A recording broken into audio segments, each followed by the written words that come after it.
this morning. We had presentations from Ministers McNeil and Minister Hilton in the sectoral presentation yesterday in Parliament. And so our media briefing this week, today, will take the form of a post-sectoral presentation news briefing. We have both Ministers Hilton and Minister McNeil here with us this morning. We will begin the briefing by each minister giving an overview on their presentation, hopefully allowing for some question and answer thereafter, but to highlight, to give you some highlights from their presentation. And then we will open up for questions from the media. At the head table, let me just introduce from my immediate left is the Permanent Secretary in the Ministry of Industry, Investment and Commerce, Mr. Vivian Brown, the Permanent Secretary, and beside him is the Minister. Next to Minister Hilton is Minister McNeil, and beside Minister McNeil, the Permanent Secretary in the Ministry of Tourism and Entertainment, Ms. Jennifer Griffith. Beside the Permanent Secretary is the JTB Director, Mr. Paul Kenny. We have a number of other officials and agency representatives whom I will introduce and make reference to as we go through the briefing.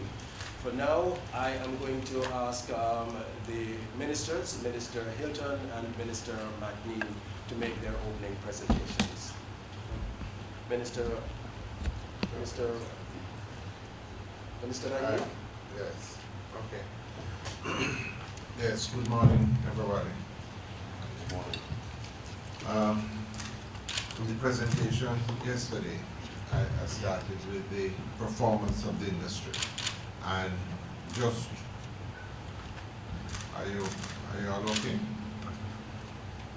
You're okay? Apparently not. Allow me to drink and sip of my coffee. We're good? Let me hear you again. We're good. Good morning. Testing, 1, 2, 3.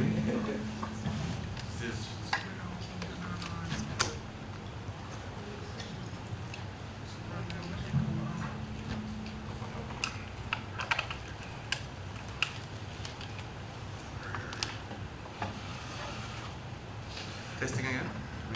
Testing, 1, 2, 3. Mic check. You want to do both at the same time?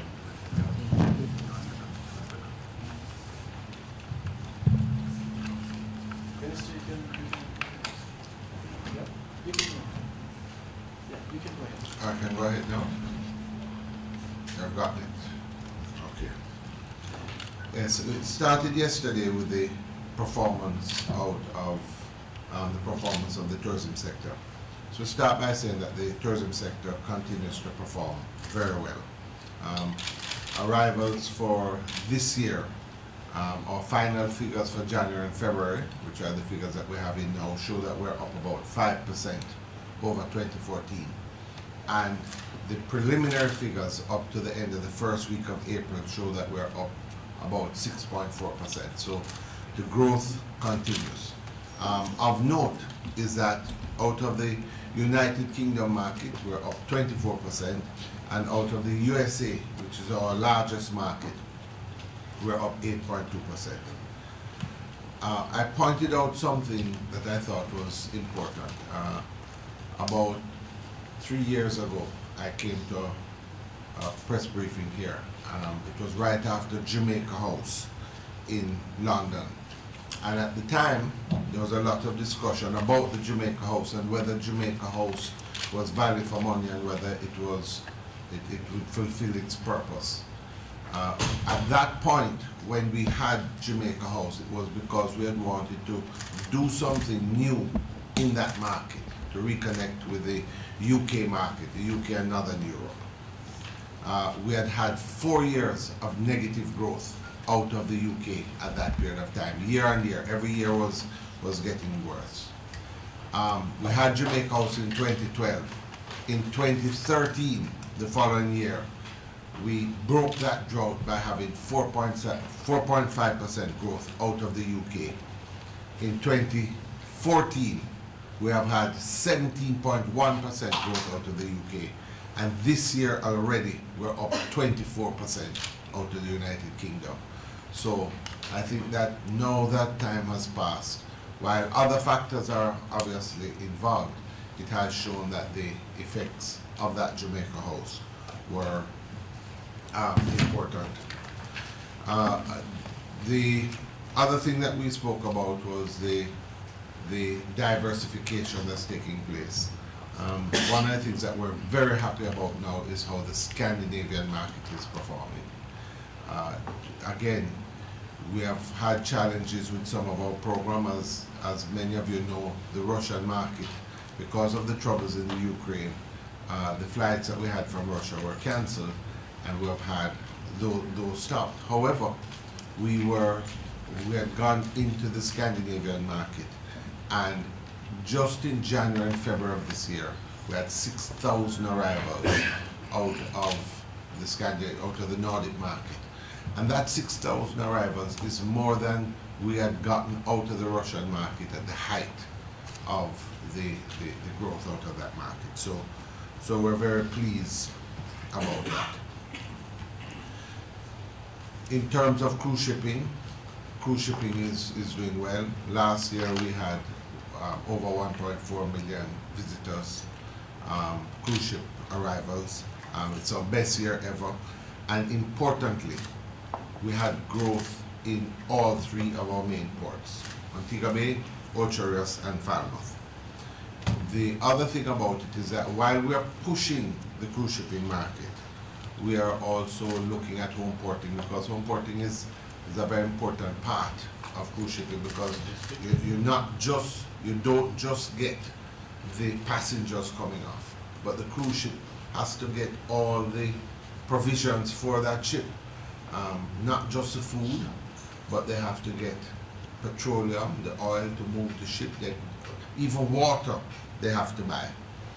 So there are great opportunities open themselves up. While a lot of it is brought in, it gives us a lot of opportunities. This year is our best year in terms of success in getting cruise ships to home port. And we have 3 ships home porting: the Louis Cristal, the Thompson Dream, and the Ida Bella. And next year we expect to have a 4th ship home porting. So that is going well.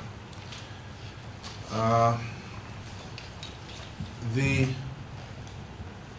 beach parks program was spoken about.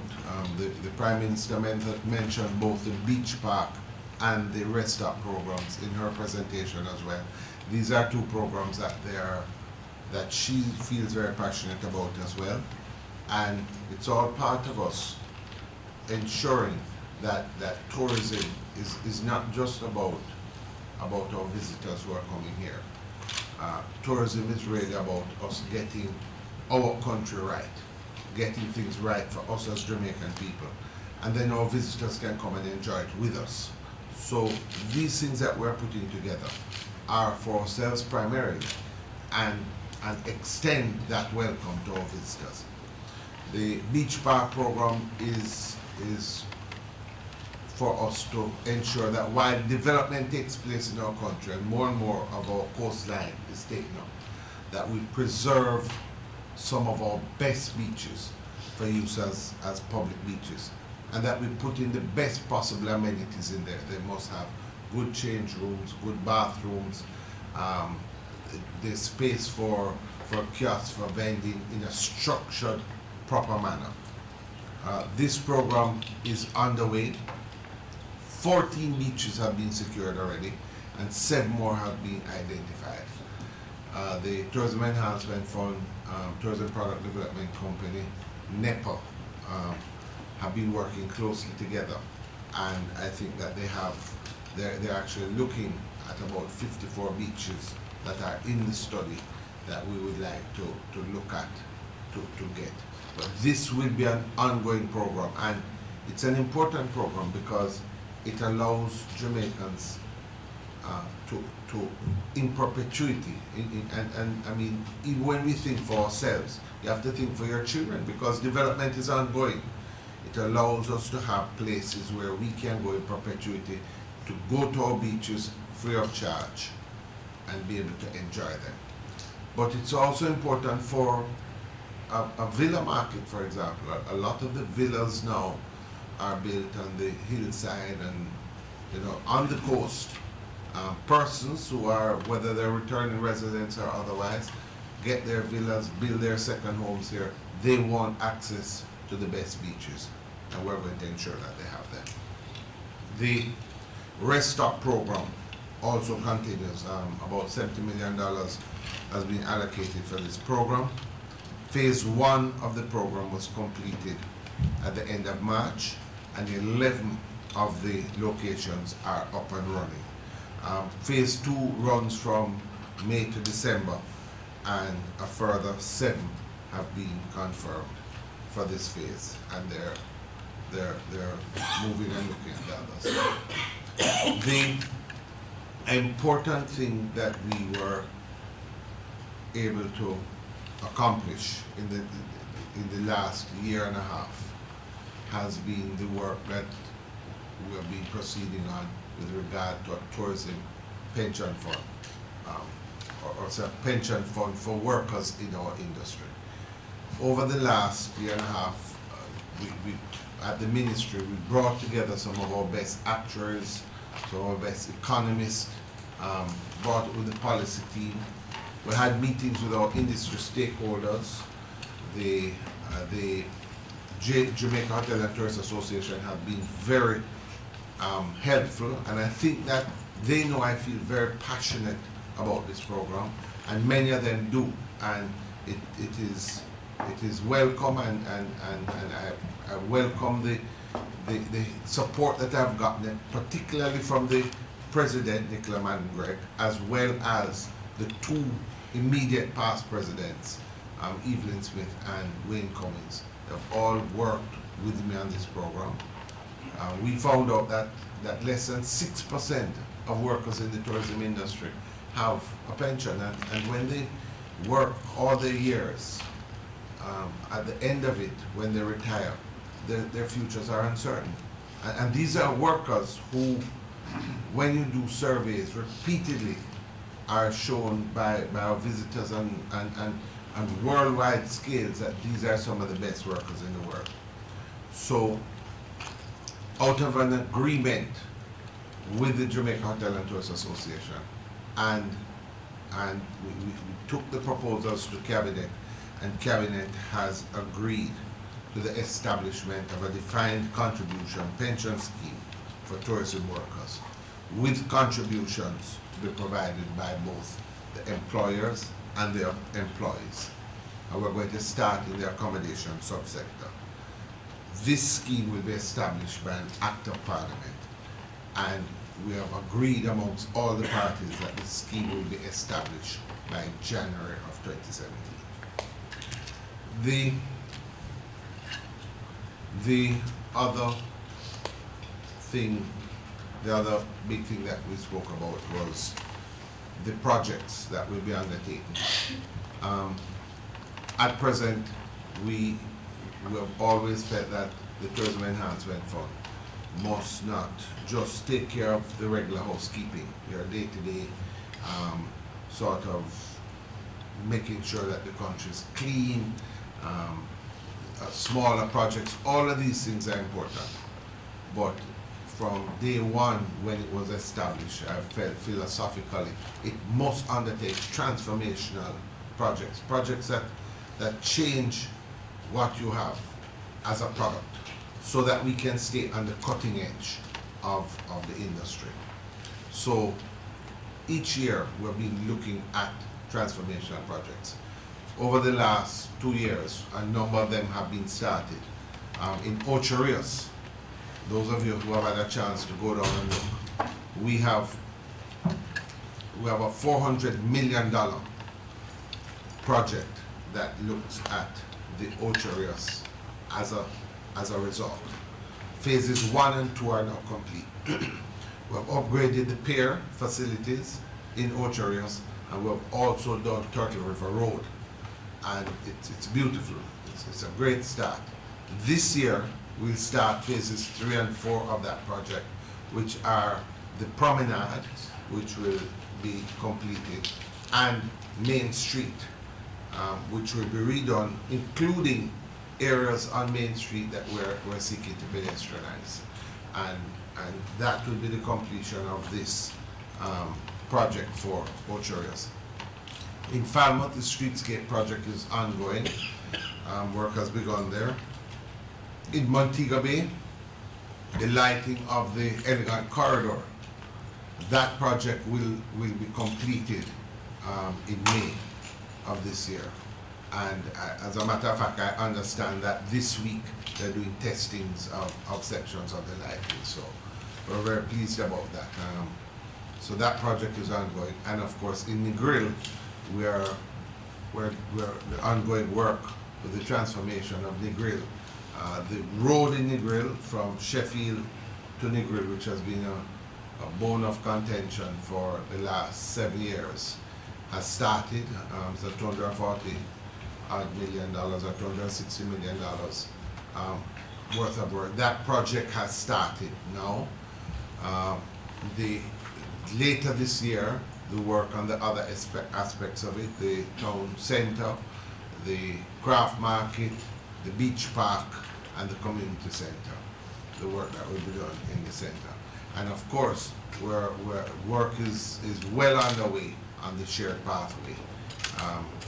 Negril as a town with 7 miles of beach, it didn't have a path where people could walk, ride bicycles, jog, nothing like this. That is being put in now. So those are the projects, those are some of the bigger projects that were ongoing. This year we're doing 2 major projects. The first one is in Montego Bay, which is a project that we are doing in collaboration with a number of other agencies. But the fact of the matter is that we have recognized that we have a problem. One of our big points, one of our big focal points in Negril is the hip strip. And we have indicated that, we have got to put the hip back in the strip because we're having problems because it's not so hip anymore. So we have had the consultations, and there are some projects which we are looking at now in consultations with the local communities. The first is on the strip itself. Part of the problem is that we've got to address the overhead lighting, and we have to do it as phase 1, because the problem is that you're going to have to address that. But when you do it, you don't want to start by fixing roads, sidewalks, and doing that, and then have to go back and deal with the other things. So we're going to be looking at that in phase 1. We do have a comprehensive plan which looks at the whole thing, a plan that was done some years ago, and we're being guided by it. So that would be the first thing. And the second thing that we're doing in Montego Bay on the hip strip is that the closed harbor beach, the dump up beach, we're going to be starting a state-of-the-art park. This is in the center of Montego Bay, and we're going to fix it up and sort of along the lines of Emancipation Park, with the jogging trails and beach football, and really fix it up. There's a committee down there with public, private sector working together in developing this plan. And interestingly, with the work on the beach, on the park itself, when we started these discussions a couple months ago, and interestingly, the private sector came and said, look, we want to do this as a public-private sector partnership venture, because they felt that they could raise funds as a philanthropy and become involved in it so that the park could be developed more quickly. So we're working closely with them, and we feel very happy about that project. In terms of the second project now is the Kingston entryway, and it's interesting. We have 2 main airports, Montego Bay and Kingston. These are 2 international airports, and our major international airports. And last year we had over 700,000 people coming into Kingston, And a lot of those persons are your locals, your business travel, as well as visitors, because Kingston is one of your 6 resort areas. So it's important for us, as we do at Sandstone, to ensure that your entryway into your capital city reflects who you are as a people. And one of the things that we're doing, what we'll be doing this year, is taking a section of that entryway, and we're taking from Rockfort to Mountain View on Windward Road, and that's going to be upgraded. An important part of that is we went down, I think it was in January, or it might have been in early January, and had a consultation down there, a public consultation down on Windward Road. It was massive.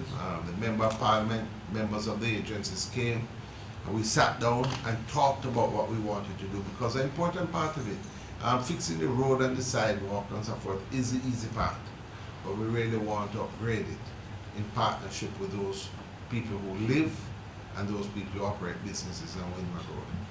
And so we had that discussion, and then out of that, about a month ago, the technical teams went down, and the Member of Parliament, who is for East Kingston and Port Royal, Philip Paulwell, they actually walked to each business along the way, to each residence along the way, spoke to them, and looking at the partnership that we're going to do the facades, to do it so that we can upgrade and fix our entryway into our capital city. The focal point will be between Rockfort and Mountain View, but they're looking at the extent to which we can push that and do some further work up in the Mountain View area as well, and maybe a little more on Windward Road, because we're trying to capture all of it. $257.8 million has been allocated for that project. The other and last thing that I'll mention is that, as well as that, we're doing a number of other projects across the length and breadth of Jamaica, and 2 of them are very interesting. One is that there were reports of the difficulties going to Accompong, and for the yearly trek there, and an important attraction is Accompong. And so the team went in, and $90 million has been allocated to fix that road from both the St. James and the St. Elizabeth side. So that will be done. Interestingly, and what is good about it is when you get all even the political directorate, both Minister Kelly and Member of Parliament J.C. Hutchinson are involved in the discussions and how this work should take place. A second project, there was a lot of discussion about Treasure Beach and the roads in St. Elizabeth. About 3 weeks ago, I went on a tour of some of these roads, and I was amazed when I got there, and I'd indicated that we were coming to look at some of it because we had been contacted. The resort board had spoken to us about the roads. Our tourism product development company, TPDCO, the officers had come to us about it, and of course the technical officers had gone and looked at what the possibilities were. And so I really went to look to see, because within the context of what funds could be made available, we needed to know what was the most critical areas. And it was interesting, when I got there, there was a massive turnout of people who wanted to go on tour. And it was interesting that everyone came together. All members of parliament were there. The mayor was there, the councillors were there. The member of parliament Hutchinson came with his team. They were there, and we went and toured and drove the length of the road. And there's one section between Mountainside and Watchwell, which was particularly critical, and everyone agreed, all 4 members of parliament, the mayor, the councillors, everyone, this was a critical one. And so out of those discussions, the board of the Tourism Enhancement Fund has agreed to put $150 million, which will be put towards funding that section of road, as well as some peripheral roads which shoot off, which can be caught up in the patching program as well. So those are the fundamental things that came out of my presentation yesterday, and I'll be open for questions after. Thanks, Minister McNeil. We're not going to take any questions at this point. Minister Hilton will give his overview presentation. And I must also ask our journalists, because Minister Hilton has to leave us a little bit early, so I'm going to ask you to direct the questions to Minister Hilton after his presentation. So we will take the questions directed to his portfolio ministry before. Okay? Minister Hilton. Thank you very much. Yesterday's presentation was really focused on, primarily, on how is it that we will deliver both the logistics hub initiative and with it a logistics-centered economy, which we believe will drive the growth exponentially in Jamaica that we need at this particular juncture in regard to the tight fiscal situation and the need to engender growth, sustainable growth in the economy. I'm going to start where I ended, because I wish, yes, in this renewed format, the speeded up format, you really have to just focus on 1 or 2 items and sort to give an update for the ministry is doing overall. And I want to begin by speaking about the MOU to be signed on the Logistic Hub on April 20th. That memorandum of understanding to be signed between Krog System, which is a German engineering company, which would bring considerable technical skills to the logistics of projects, and a lead financier for the project, Anchor Finance Group, LLC, out of New York, a major financing agency regulated by the U.S. government and having deep funding capabilities, is proposing to engage under the Memorandum of Understanding with the Jamaican government to discuss an integrated approach to the logistics hub. And this I believe is the significance, the real significance of this approach, and why the $5 billion, in excess of $5 billion, is what is being discussed and necessary if we're going to deliver the logistics hub, not only on time, but in the manner that needs to be, to make sure that it works effectively. Because the whole purpose of a hub of logistics is to have efficient transport, efficient delivery systems. Krog Systems and its financiers are interested, have been excited by the logistics hub and the way we have articulated it and presented it over these years. Krog System has displayed interest in the hub for the last year and a half, goes on to 2 years. They've had people here doing their own background studies, looking at the environment and trying to determine whether Jamaica is the best place to spend their money at this time. They are settled and they are very clear that the hub, the logistic hub in Jamaica, in this hemisphere, it will be a global, will be a global interest and significance. And therefore, they are keen to ensure that the investments go into those critical projects that will make the hub not only operational, but functionally efficient and working. So, following on the announcement of the KCT privatization, the KCT privatization is a key gateway project to the logistics hub. And why is that? Because KCT, which now is the region's major transshipment port, is now being transformed and will be transformed under this investment into an expanded port, not just dealing with transshipment, but logistics.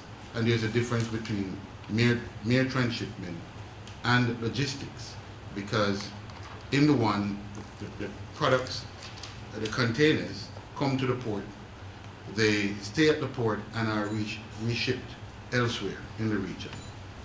With logistics, and what we're attempting to do and what we propose to do is to have those containers that would remain on the port and go elsewhere, that a number of those containers be brought into special economic zones, opened up, the contents of them are opened up and value added to them, of whatever kind, depending on the nature of what is in the container. So if it is product, if it is something to be assembled, if it is something to be redistributed regionally throughout the Caribbean, Central America and beyond, and if it is raw material for inputs into production, all of that can take place in what we're proposing as a special economic zone that is a critical platform for production and for services as well.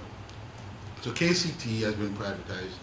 I can tell you the investors are quite pleased. They were actually waiting to see what would happen with KCT, because once you can't develop beyond the port if the port itself isn't expanded and deepened in the way that they anticipate, having regard to the expansion of the Panama Canal and the increased shipping into the region, for which we hope Jamaica will have more than the lion's share or its fair share of that increased shipment.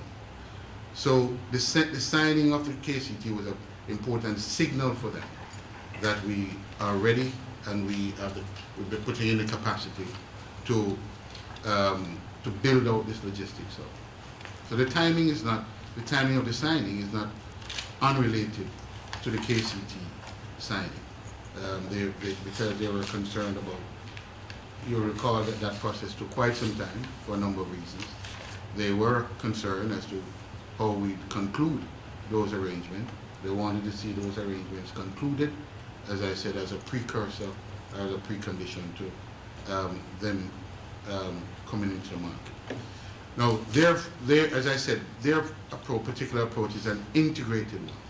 They're not interested in any single project as a standalone. They're interested in a cluster of projects that interrelates and that will give life to the hub. So they're interested in the Vernon Field, in developing Vernon Field. They're interested in the Caymanized Economic Zone. They're interested in a dry dock facility and a commodity port facility at a place to be determined, because although we have indicated where our interests or where we think might be an appropriate place, these are, after all, foreign investors. So they'd want to assess where is most appropriate for those investments to take place. What MOU will do, and the signing, the first step, MOU is the first step in that investment process, because what it will do is to provide the framework in which the government of Jamaica and its team can meet with a team from the investor technical persons, the Krog System Group, to begin to discuss the details, the terms and conditions for privatization or PPP arrangements of the various assets that they are interested in. And those discussions will have to take place first. They'll have to share information. They need detailed information and other projects so that they can make their own assessment, have the detailed negotiations to agree on those assets, what they are and how they'll be privatized. After that, we expect to develop a framework agreement, which is now a legally binding arrangement, setting out exactly what the obligations of the parties would be with respect to the various assets that they would have agreed on.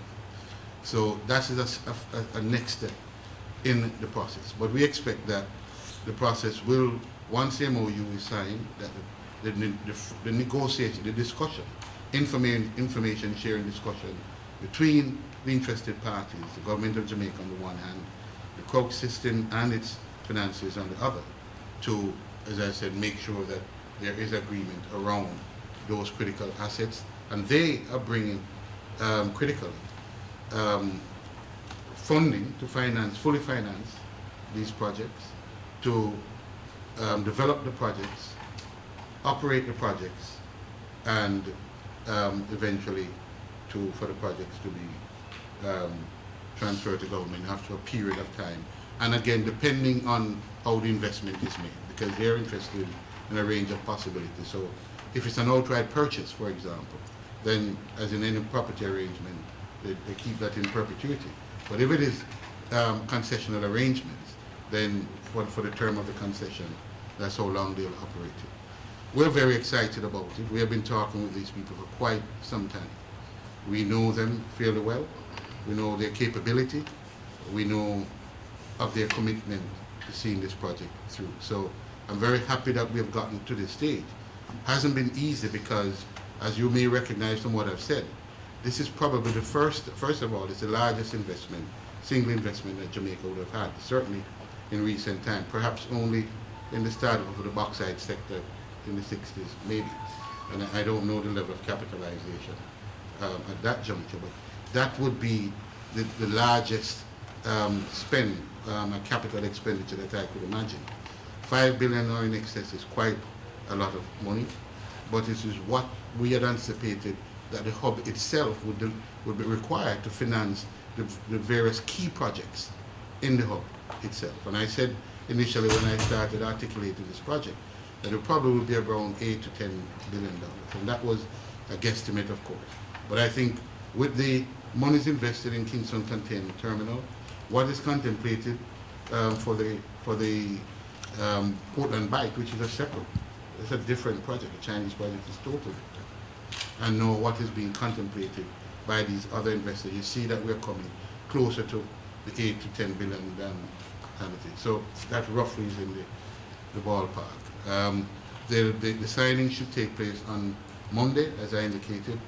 It couldn't have taken place any earlier because the parties can only be available. As I said, I leave immediately after this for Costa Rica, and I return on Sunday, just in time to participate in the signing of the MOU on Monday, and then leave again for Cuba. So I think it's a tremendous development. It challenges the way we have done business. For example, our procurement system today has really relied on one project. But Minister Phillips, if you recall, had earlier articulated a large-scale project approach. And I think this particular investment would qualify for that large-scale project and how we go about treating with the procurement and other kinds of issues around it. But I believe it's exciting news for our country. I'm excited personally, and it really brings to a focal point months and several months of work and discussion behind the scenes. But we went further to say in my presentation that while this will assist in delivering the logistic hub itself, what Jamaica is about now is building a logistics-centered economy. And what do I mean by that? I've sought to go into detail to explain it. I hope I've made some headway in trying to get people to understand. It requires, as I said, transformation, not just of my ministry, but whole of government. And in fact, the society in terms of how we see business and do business. If you look at the centers, the three existing logistics hubs currently in the world today, which are in Singapore, Dubai, and Rotterdam. And these are all thriving ports because logistics, whether you are in a recession or not, trade have to take place, business have to go on. And the secret to Singapore's development, as we studied in my trips to Singapore, and I've been there perhaps now some 7, 8 times from the time I was foreign minister to recent times. The heart of Singapore's development, if you study it, is logistics. Because Singapore is a city-state, has no real resources, less than we have.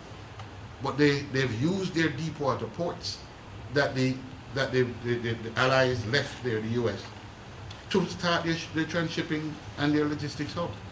So Dubai is the same thing.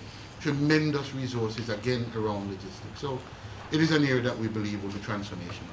It requires the transformation of our institution, our thinking, our way of thinking, because it means you have to know in a mode where the whole essence of logistics is speed of delivery and accuracy of delivery. And it makes now that Jamaica can participate in a more fulsome way in the international trading system. So one of the size and constraint of the Jamaican economy at the moment is the very size of the economy. With the logistics hub, you are being integrated into the global economy. So production takes place on a different scale. You're not just now producing for the Jamaican economy. You're producing for a global economy. And hence, all of the things the ministry has been doing, sometimes I really smile at the criticism because it tells me people just don't understand or get it, what we're doing.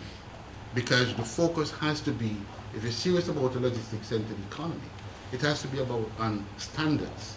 What we're doing with the Bureau of Standards and the transformation of standards is you can't engage in global trade without critical standards of setting standard, certification, accreditation. These are critical inputs into building that logistics-centered economy. So standards is crucial. The other critical thing we want to ensure is that we have had the experience, particularly in the tourism sector, where we've had large-scale investment. All remember the Spanish invasion. Built a number of hotels. And yet, except for what the minister is currently doing, working together with ourselves on the linkages program to make sure there's a backward linkage in the economy, which should have been done from the outset, quite frankly. We are, with these major large-scale projects to come in the logistic hub, and now from the very outset designing the policies to make sure that our small and micro and medium-sized enterprises have a role to play from the very outset. And hence my focus on the MSME sector.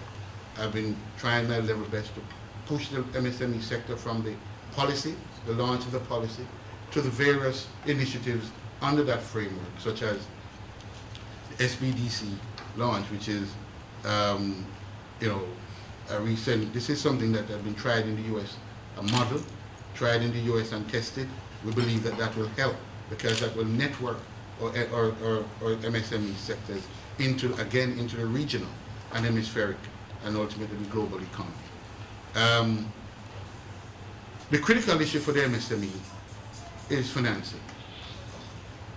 Persons have complained, notwithstanding the fact that sums of money have been made available for the sector.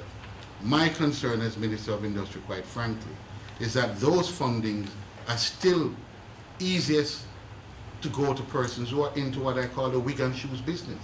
People who are buying and selling. If you ever talk about the productive sector, people run to the other direction, including our commercial banks. It simply is not working as well as it must if we are going to move the economy on a sustained basis. So, a couple of things that we have to do, and we have been doing. It is true that the sector financing, and people are afraid of financing the sector, largely because of the inherent risk and the risk profile of the sector. It is risky, to be admitted. But there are things that we can and we have been doing to mitigate those risks. We have been restructuring the critical agencies, which are the JBDC, the Jamaica Business Development Corporation, MIDA, and self-start. And I will add to that the BSJ, because as I said, in all of this, standard is crucial. Because I just want to say to our population, it is no longer sufficient and good to say I'm going into business, I'm going to do a thing. Unless it's really just an anthem operation, if you're serious about business, then you have to be thinking, even though you're acting locally, you have to be thinking globally. Because the competition, remembering that the competition is going to come to you anyway. If you don't go to the competition, it's coming to you. People, our population tend to forget that we have signed the Economic Partnership Agreement with Europe, which is the first reciprocal trading arrangement that the Caribbean and Jamaica has entered into. That agreement is in place, and we have already begun to see that competition is coming to Jamaica So that it's not good enough to say you want a business and you don't business with the foreign market. You just want to focus on it. There's no such thing as local market per se anymore. And increasingly, that's going to be deepening as we link Jamaica into the global economy. And I'm going to let out a secret. The Logistic Hub aims to do just that, to deepen and to link Jamaica into the global economy. So if we get that, then we have to start to prepare ourselves, and that's why we've been focused on competitiveness of our economy. The initiatives we're taking in the doing business and the indices indicating the improvement are good signals, but we have to do much more if we're going to be prepared to participate effectively and efficiently in this economy. And the truth is we have no option. There's not, Minister, don't do this, save this economy for the rest of us. There's no such thing. It really does not exist. We can try to manage that process, but eventually and ineluctably, that's where it's going. It has to go. So we've been focusing on MSME, trying to make sure small businesses come up to scratch, and they're not just doing a thing and eating a food, but they're real businesses. And the financing, I say, has been a bugbear. The Minister of Finance, and particularly on this IMF program where we're fiscally constrained, we have an understanding. We are repurposing those critical institutions. We are addressing the risk mitigation, doing things like, and that will, the Credit Bureau will help, for example, for credit assessment. The Security Interest in Personal Property Act, people have still not gotten, and I know this because of the response from the registry and what took place with the registry. Our people are still into secrecy, and we have a culture of secrecy. And our people are still into secrecy rather than understanding that certainly in the commercial sphere, where you're acting commercially, that can no longer be any secret. Those things have no to those are what go to the quality of data and the risk assessment. And if we refuse to do that, if Jamaica continue with this culture of secrecy and say, well, it's my private information, I don't want to give it out, we will not be able to improve our commercial arrangement. We will not. Because it relies on open data and big data for the analysis. So what we have attempted to do with CIP, and we've had to get a pushback on, is that our people still see as privacy, and it is secret and nobody should know if I owe money on the car. Well, if you owe money on the car, if you borrow people money and you owe money on the car, then why you want to pretend like you buy it cash if you didn't?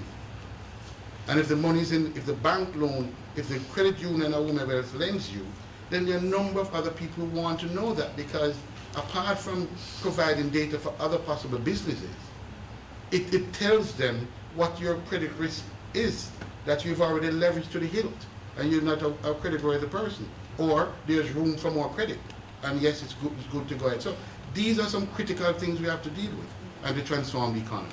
I touched on the BPO process sector. We tabled the 5-year strategic plan for the sector. I hope everybody will get a chance to look at it so they know what it is that we are going to do to make sure we increase the capacity of the sector, which has demonstrated significant capacity and capability to employ people very quickly.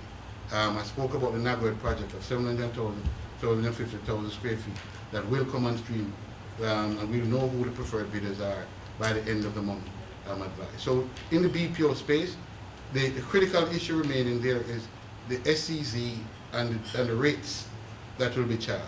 Because at the moment there's, in the free zones, there's no taxes. There's the proposal of the SEC is that there will be low taxes rather than no taxes. And some persons are concerned about that.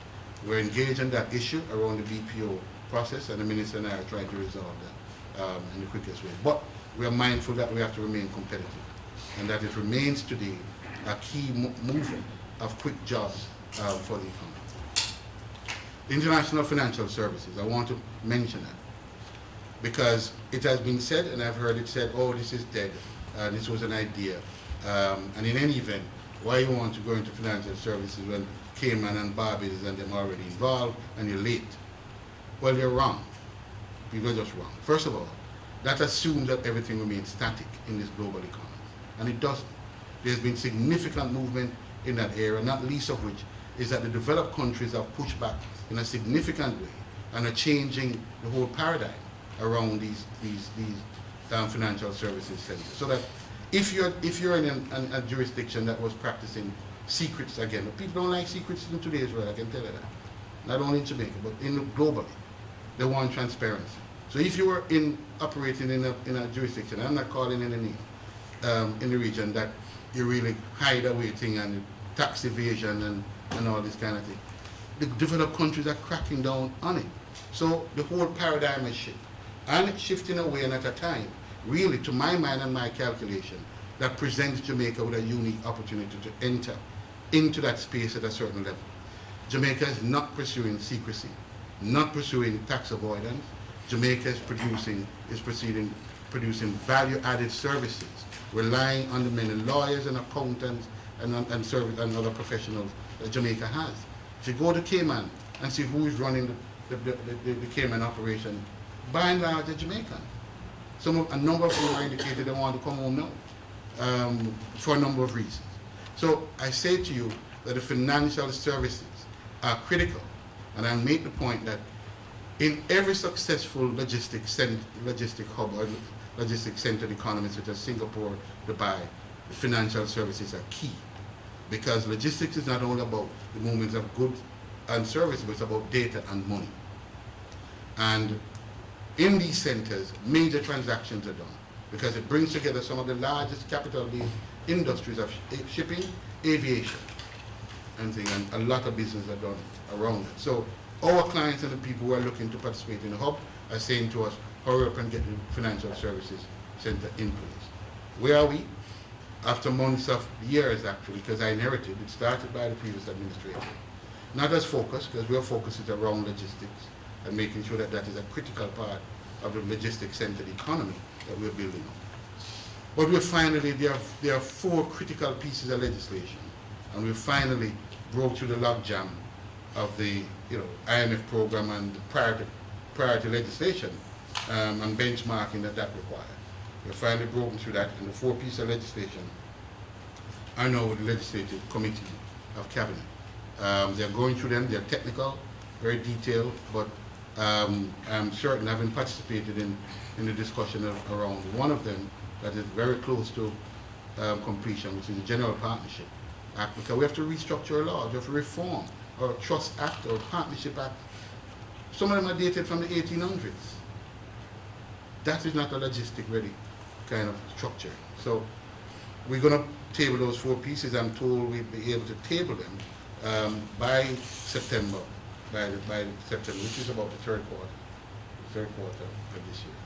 So we spoke about it. I also spoke about the marijuana sector and what we're doing, because the law having come into effect yesterday, my ministry have a major role in promulgating the regulations for which the Cannabis Licensing Authority will implement.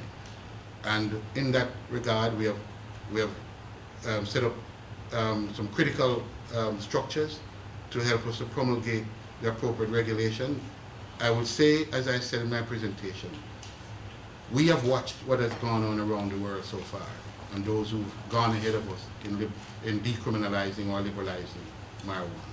Our approach has been, in the first instance, to decriminalize and to create the opportunity for industries to spring up in the medical marijuana and other industrial and possibility for wellness and nutraceutical at the nutraceutical level as well.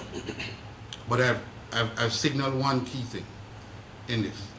The key to our development, Jamaica's development of the marijuana industry, will be standards-driven, standard-led and market-driven, meaning standards will be at the heart of it, because unless we put in the standards, we will not be able to protect our intellectual property.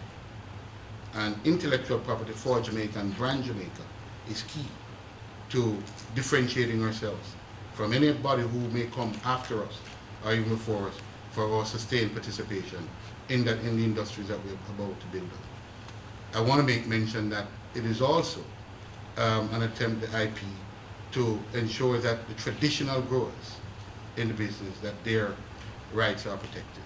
But the first thing we have to do is to determine those rights. What are the species? Who has ownership?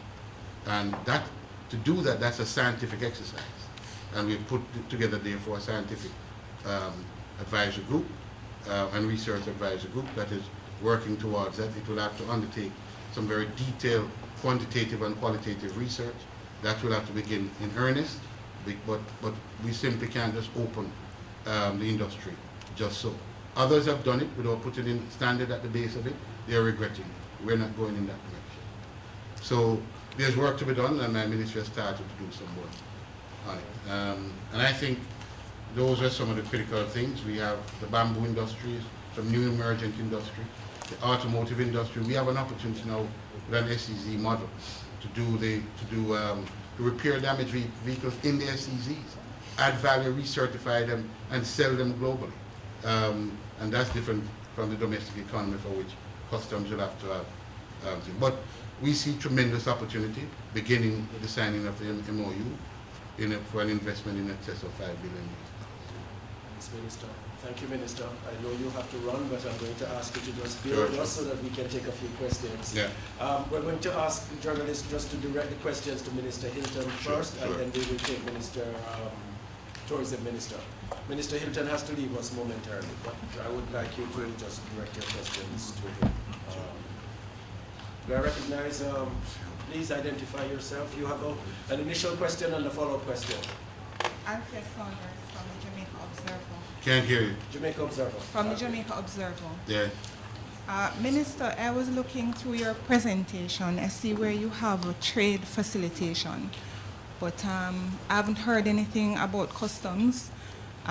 Some of the companies that are already here engaged in logistics are still having a problem with customs in terms of bureaucracy and red tape, and just a general challenge, especially those that are importing in order to export. How are you addressing this, and especially has to do with international investors? How will you be able to attract them if our local persons are having this difficulty still? Well, first of all, I want you're quite right to point out, I focus that section on trade facilitation, chaired by Patricia Francis, and the deputy is the Commissioner of Customs. Now that is for a reason, because we have to put dead aim at all of those arrangements about the trade flows and the ability to import and export. So I'd like to immerse yourself a little bit more in that section, understand what we're aiming at doing, and it's critical that we address those issues. But those are not overnight things. These are some of them involve laws that have to be amended and changed, but it also is a matter of policy and new policy direction. So we're working extremely close in that section on trade facilitation. It's precisely aimed at addressing those questions. Okay, one other question, it's not necessarily a follow-up from that, but you mentioned that some of the criticisms are as a result of persons not understanding. But Some of it, yes. how much of this lack of understanding is the fault of the persons who are leading the process or leading the initiative? No, I take responsibility. More needs to be done, and I try every day in many different ways to explain it. So more work on our part, and I start with me, so yes. But one hand can't clap. Archibald Gordon from TVJ. I want to talk about ganja. Minister, you started, and I want to talk largely to the tourism minister about ganja. But since you're going to leave now, Minister, Yes, I have. you made a point about Jamaica not going towards full legalization at this point, and saying that other persons and other countries had opted for that route but made mistakes. My question is whether, given what you've seen elsewhere, that route is not actually just too slow, and that we're going to end up behind everyone else. How concerned are you? And in that kind of a context, ideally, how soon would you like to see us move towards legalization? Well, first of all, let me that trick, that one won't pass me. I did not address frontally the issue of legalization. I just told you factually where we are. Legalization, as you know and as we've said, the Minister of Justice, I think, has tried to do a good job of explaining that until we have a treaty obligation, Jamaica will abide by its agreements, because unless we do that, small states are in jeopardy in the global system. So we have to abide by our treaty obligation. Our approach is to address the treaty, and I've said elsewhere that Jamaica intends to participate fulsome in having the UN treaties on marijuana be addressed in a way that relaxes the treaty. But until such time, Jamaica will respect its treaty obligation and work to amend the treaties rather than violating the treaty. So we're not going to legalization full tip, certainly immediately, but that's a medium term. We have not said there is not a road for that. We are starting where we are, and in terms of falling behind, if we ever get caught up in this legalization debate, we'll never move on industrialization. So we're moving to industrialization, and we'll take on legalization down the road. I don't know if anyone else has questions. I want Yes, we have a question. Sure. Good morning, Lisa Williams from Nationwide News. You mentioned the Kroc company, the Kroc Group out of Yes. Austria. I wanted to know if there were any other companies that expressed interest in engaging with our government in making sure that the Logistics Hub initiative is actually a reality. Yeah, we continue to get interest. I mean, I'll just use the opportunity to say, the Logistic Hub globally has taken on real interest and meaning. And you just have to look at what has been the responses, both to the process started for the airport. The minister has reported high level, strong interest in it. Similarly with the other parts of the hub. So remembering what I said, the hub can be viewed as a series of different separate and disparate projects. Or as in the case of Crocs, what is appealing about Crocs is their attempt at integrating some of the critical projects. One, because it minimizes their investment risks. And two, it speeds up the implementation for Jamaica. There are those of us who have been concerned, are we going to be able to do it? When can we do it? In taking 2 or 3 of these, 4 of these major projects and moving to implement them simultaneously, which is a capacity that Crocs has, the system they have, is to do simultaneous implementation. I think that that addresses some of the concerns that we have. Yes. And how soon will we see that MOU being signed, and why was Kroc the best option, so to speak? I didn't hear you. Please ask the question. Can you hear me now? Yes. All right, I'm saying how soon will the MOU be signed? I don't know if you mentioned that. And 2, as you said, that company has decided to go a more multifaceted approach. Can you hear me now? Yes. All right. That company has decided to take on a more multifaceted approach in terms of reducing the risk on their side. Yes. So how soon will the MOU be signed, and why Kroc? Why was that company selected? Their track record, if it speaks for themselves. The track record, but more than that, they pursued this option. They're the ones who put forward expressions of interest. We didn't just select them, pluck them from the air. They have pursued their expressions of interest. They put forward their proposals, and those proposals are credible proposals, and we're moving along with them. And the MOU was signed on Monday the 20th. Is there any other journalist wanting to put a question to Minister Hilton before he leaves? Minister, going. Thank you very much. Thank you so much, Minister. All right. All right. To catch up, please. So, yeah.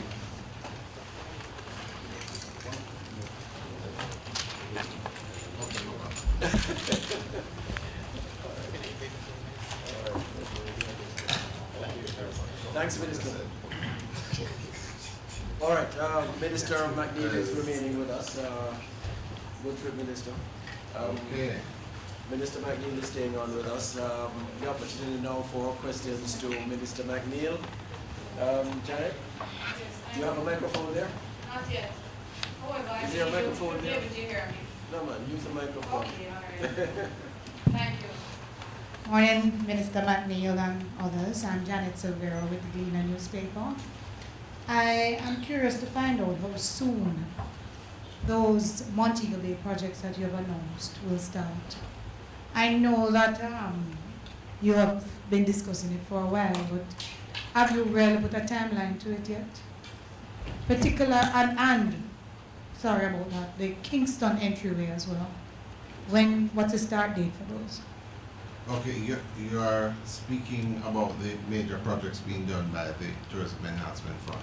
I'm talking about the Hip Strip project that Absolutely. and the Okay. harbor. All right. Let me tell you, the Hip Strip project is being driven by a committee down there with Senator Noel Slowly and Frederick Moore, who have been working as part of the, along with a number of other persons, including the chairman of the resort board, the Chamber of Commerce, the agencies, UDC, the Tourism Enhancement Fund, and others. And we are being guided by the comprehensive resort plan that was done before. So we know the projects that we want to do, but there's a process that we're doing, and we're doing it with consultation with them, because there are times in which you need to do the construction.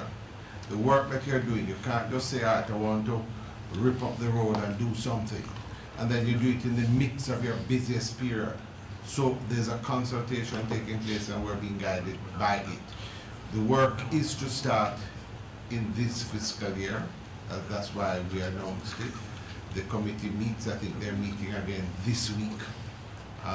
So it's an ongoing process, and they're looking at the strip itself and changes that will be made to that. And as part of it, the work that will be done on the dump-up beach, the closed harbor beach, which is a very exciting project. And again, that project, we have some preliminary ideas of what needs to be done, but the committee has decided that there are certain things they want to do to sign off on the design. So it's a process, and one of the things I want to be clear about, I think that something like this is better guided, not just by me as a minister. I've given instructions, I've given clearance for that to be done, but the committee is meeting and will be having briefings to state how and the timelines for that project, which I think is the correct way. In terms of the Kingston project, some preliminary work has started, and it's been, the project management is joint between the Tourism Product Development Company and the National Works Agency, and there's significant work that's taking place with the KSAC because of the community involvement in the project. A major part of that is working with the community to upgrade the properties along the way. So both of those projects are projects to be done in this fiscal year. However, they're not projects, I'm not going to give you a timeline for the culmination of them, because they're projects that will be going on for a long period of time. Both of them are major projects in terms of the total scope. What we're looking at is starting it and setting the timeline for the rollout of it. Which leads me to my next question, Minister. How much is the TEF pumping into the Montego Bay projects? Just to say to you that the Montego Bay project has phases. The initial amount that was looked at was in the billions, is what the total project that was put together for the hip strip in its entirety. As I said, what is happening now is that we're carving out those elements of it that will be done, and the costings of those. I suspect that within the next 4 to 6 weeks, the committee will be able to come and indicate the specific amounts that will be spent this fiscal year. But the entirety of the project, when you take into account the work that needs to be done on the hip strip to carry it to the level we want to get it to, and the work that is going to be done on the park, which I think is very important. One of the things that came out that I'm very excited about is that in discussions with the Montego Bay stakeholders, one of the things that they brought up is they were so excited about the fact that we were doing this project, the park, that they have indicated that they want it to be a joint venture, public-private partnership venture.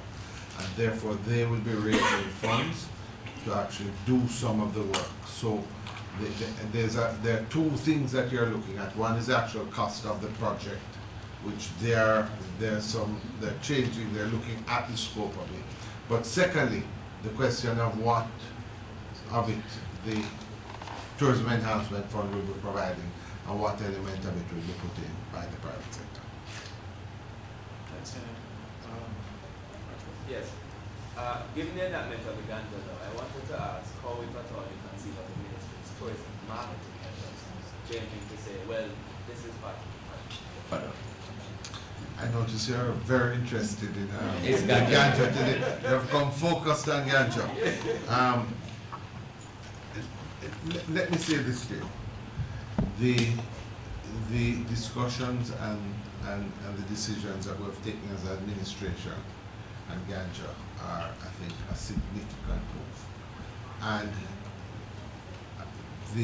what has been done basically is we have given provisions for the use of ganja for religious purposes, for medicinal purposes, and also we have decriminalized the use of it. So whereas before people could have been locked up and all the lives that were lost, persons who would have gotten a charge of ganja and had it on their record and they can't get a visa or anything like that. Or if you are a visitor to the island and got held, then you have to go to court. These things are no longer there. And I think that is a significant move on the part of the government. It's a major policy initiative. Now, as a ministry, we're guided by those. So, in terms of the use of ganja in our marketing, we would focus on those that would use it for medicinal purposes or religious purposes. That's what the provisions of the law state. We've had discussions with the Minister of Justice and those continue. But one of the things that we're looking at is if a visitor decides they want to come and use it for medicinal purposes, how do they do it? And we're in the process of having that discussion. There are two ways that someone can attest. One is you come with something written from your healthcare providers or something saying that for you have this condition, whatever it may be, and require. Or the second, which is what we're leading towards as well, is for you to affirm, to attest and say, I need it, and for those, for want of a better word, licenses, we're suggesting that the discussion could be that we would set up in our entry points of call booths or manned by the Ministry of Health, who are the ones that are would be the body that would see that side of it, and persons could go and for a small fee they could purchase their licenses. Now, as I said, these are discussions we have had, which we have not formalized, but it is understood that those persons would then be able to get their licenses to attest or to have it written that they are for medicinal purposes able to use it. Then you get to the second stage where we do have blanket laws against smoking, just as a general, and it is not legal to smoke in public. But within that sort of health tourism, the health and wellness, you will have properties that determine that they would like to provide marijuana for medicinal purposes. And remember, that's not always smoking. Might be drinking tea, might be cake, I don't know, different formats, I don't know. Now, those persons, if it is to smoke, would then determine within their property, because you're now hampered by the smoking regulations. You can designate your kiosk or your gazebo, your area, designated area for smoking. Now, that would be something that different properties, we as a administration, what we do is we put in place the framework to govern how the industry is going to do. The industry now has to take the initiative to determine how it moves forward. And we're early days in that, We're still in discussions to put in place now, having done the legislation which came into effect, comes into effect today. Our job now is how do we put the regulations, how do we put the different structures in place to allow it to perform. And so we're still having those discussions. In terms of marketing it, we have to develop the product first. And we're looking, there's a saying, nothing kills a bad product like good marketing. So we're not going to go out and market what we're not ready to give. And remember, there are those in the sector that don't necessarily see this as a positive.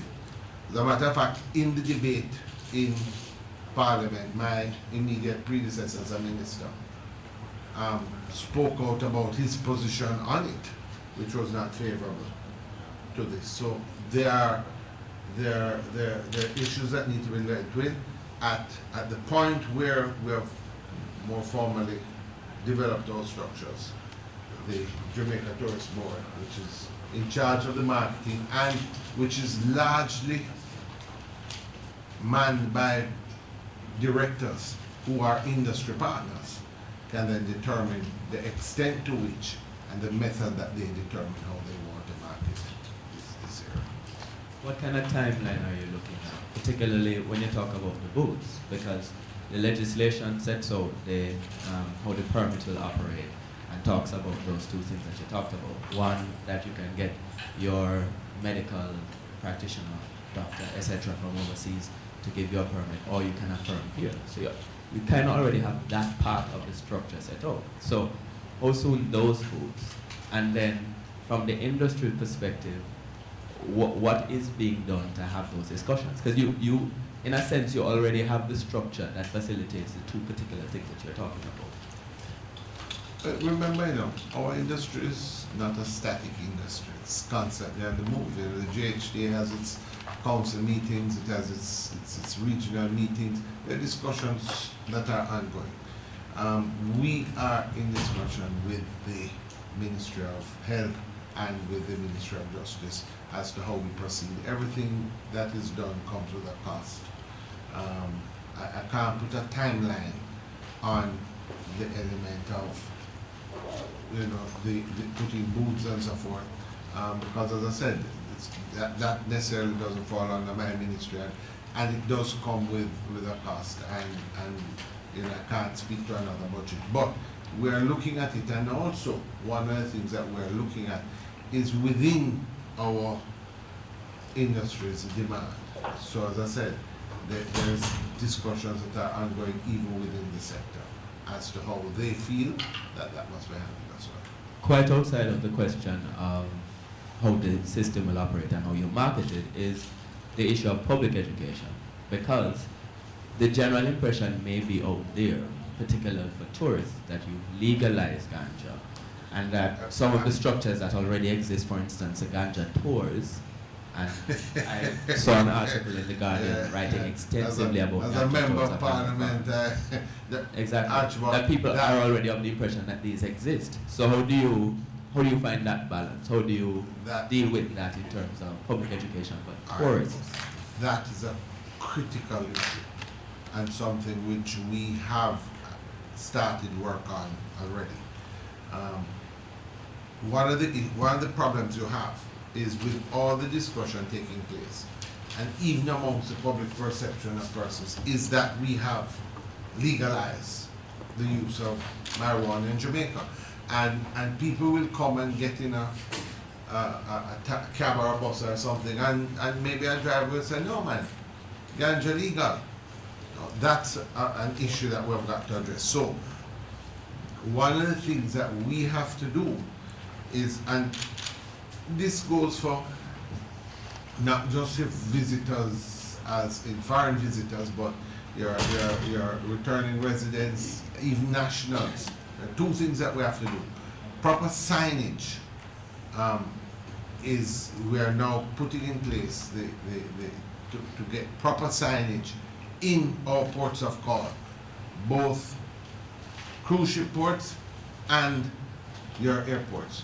so that persons know what the situation is, that they know that it's not legal, that it's not a criminal offense, but that it's not legal, it can attract a fine, the rules of smoking as well, generally, and also, and critically, when persons are traveling out of the country, that you can't export it with you, because there's a feeling that, well, you know, I come to Jamaica, I'm going to buy some, and rather than go to the craft market, I just take back a half pound of weed for my family, and so you end up on the flight, and then you arrive at customs in whichever country, the US or whatever, the man hold and say, no, but it's legal. So, you know, it may seem to us that, you know, but why do you have to? But it is a serious thing. So we are we're putting those things in place as a public education service for travelers, all travelers. And again, even for Jamaicans traveling, for them to keep clear in their mind, with all the discussion going on, that if you do travel with marijuana outside of the country, that there are penalties that will apply. There is no No, we're in the process of doing. I mean, you have signs that have been there before, but we feel now that there is a need to upgrade and to get better signage and more explicit signage. All right. Lisa, you have a question, and would that be, yeah? It's interesting that I didn't speak about marijuana in my sectoral presentation. So. But it is occupying the question. Yeah. Yes, Lisa. This is in relation to the Negril Breakwater project. It's considered a very contentious issue. As a matter of fact, I believe a couple of weeks ago, the GHT garnered the support of the Negril Chamber of Commerce, and they've promised to go as far as possible in ensuring that the project doesn't take place. What other options are being considered to protect the 7 Mile beach? Because from what I'm hearing on that end is that the project would only protect a small portion of the beach, and they're not seeing the feasibility of it as opposed to something as like beach nourishment. Let me start by saying to you that there is one option that is not a possibility, and that is doing nothing. That's the first thing you have to start with. We have had a problem for years with beach erosion in Negril, to the point where in 2003, 2004, I set up a committee to oversee beach erosion in Negril and to look at the opportunities that, or the different possibilities. The committee, which was chaired by Daniel Grizzle, went through a process. We approached the EFJ, got funding, and did a report, the Smith-Warner report. The Smith-Warner report, what it did is it said there were really two possibilities. You could either pump sand, beach nourishment, or you could build a breakwater, sort of an artificial reef. Those are your options. There are a number of other things that you have to do all the time. Things like you have to, your sewage and environmental controls and so forth. But the big restorative things, a breakwater of sorts, artificial reef, or sand nourishment. The Planning Institute of Jamaica, which really deals with our international grant agreements, went out, they did their consultations, and at the end of it came with a project which will be managed by NEPA, who has responsibility for environment, and the National Works Agency. And their position was they wanted a breakwater built. And they have done a number of studies on it. I think if memory serves me correctly, they utilize the University of Delaware to do the basic studies. They have some environmental engineers that are working with them, SEAC, They have the engineers at the National Works Agency. They have the NEPA and its whole body of engineers. And they've come and had a lot of discussions and said, this is our position. We feel this is what is needed, that you have to put a breakwater in place. And the argument they've given is that if you even pump sand, do the beach nourishment, the first major event that you have, a big westerly or a hurricane or something, is going to wash the sand, because really and truly, the sand, it's constantly in movement. So they feel that there must be a protective barrier, and that this is the first step, even if you're going to do other things. The second thing is that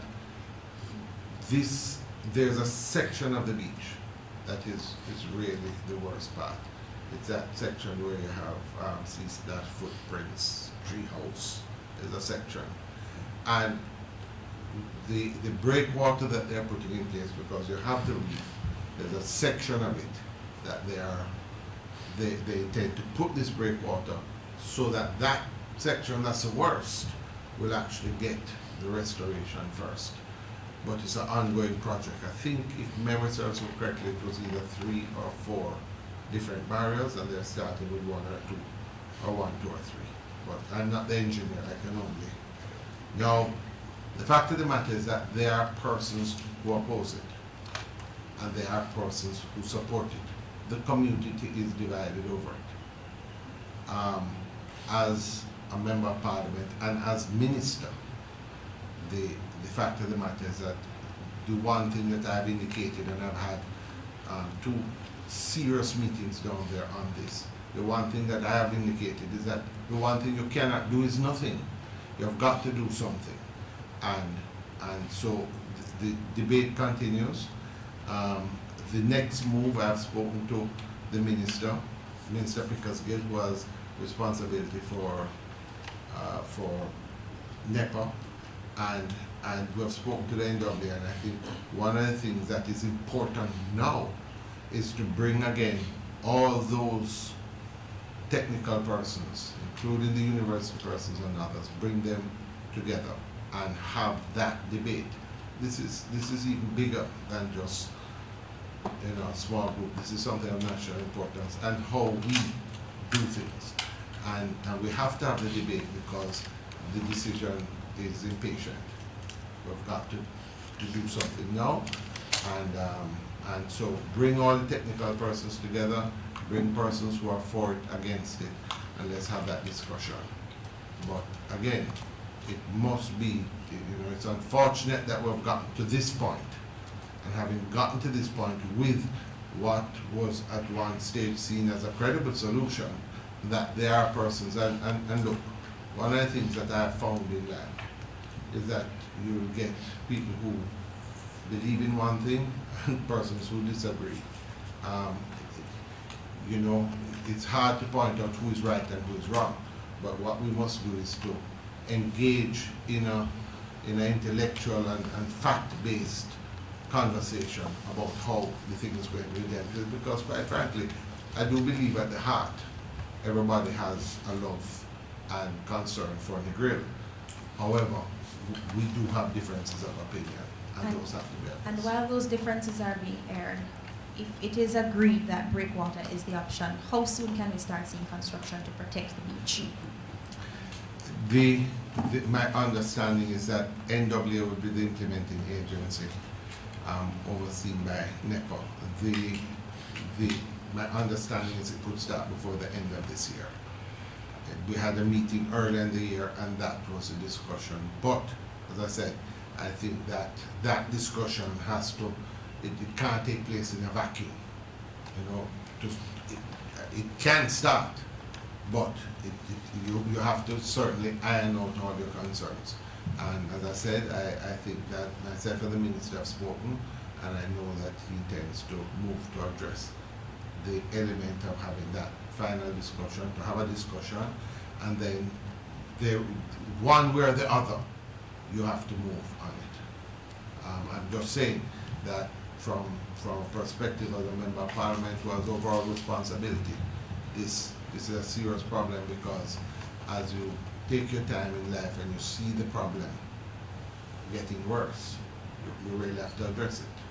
And, so as I said, the information that has come, the technical persons are resolute that this is the way to go, and we're going to have to sit down and have that. And I think it would be good to have the inquisitive minds of the media involved in that debate with the technical persons as well, too. Because as I said, it's wider. It is a debate, not just on the future of the beach and the grill, but concerns large areas and how we're going to treat with Jamaica in general. Thank you, Minister. Thanks, colleagues. Are we bringing the briefing to a close? Alfie, you have a question? Last question? I hope it's on something, I went have this video because it seems like nothing I spoke on. It's a good thing I come somewhat prepared. Yes, this is a follow-up to the breakwater question. Do you anticipate that there will be any significant interruptions to tourism activities as a result of the works that will be carried out? And the other question is in regards to the regulation of jet skis and other personal watercraft. What has been the level of compliance from the operators in terms of getting registered? And have you had a report from the task force that was set up? Okay. The first one had to do with the breakwater and interruption. This was from the early days of this, where this concern has been brought to my attention. It was one of the main points that was brought up in the discussion. I have met with NEPA and I have met with the National Works Agency, who are the implementing agency, and I indicated to them that it's something that I really can't, that we couldn't tolerate is real disruption of our industry. So two things have come out of that discussion, which was a preliminary discussion just to clear my concerns that if the project was to move ahead, how would we proceed? The first thing is a question of when you do your work. There are periods of time when anything you do is going to create a disruption. So the timing of when you do the majority of your heavy work would be a critical issue, number one, and they have agreed wholeheartedly. And number two, as the work is ongoing, how would it be done, how would it be implemented in a way that did not, or did minimum interruption to your industry? And they have given me assurances that they will be able to do it with minimum interruption. I indicated that if the project goes ahead, that there must be a committee set up there of local persons who I could speak to regularly, who would be in touch with them to ensure that what is said is done. Persons who are stakeholders who have a lot at stake, and that they would ensure that whether it is that a lot of the moving will be done at night, just the different elements of it. So those are the two things that we had that discussion. They were able to convince me certainly that while you'll always have some disruption, they felt confident that they were able to do it without major disruption to the industry. And they conceded that as in this capacity as Member of Parliament, I would look to put some persons and get some persons involved in the project in terms of monitoring and regulating the disruption to the business sector.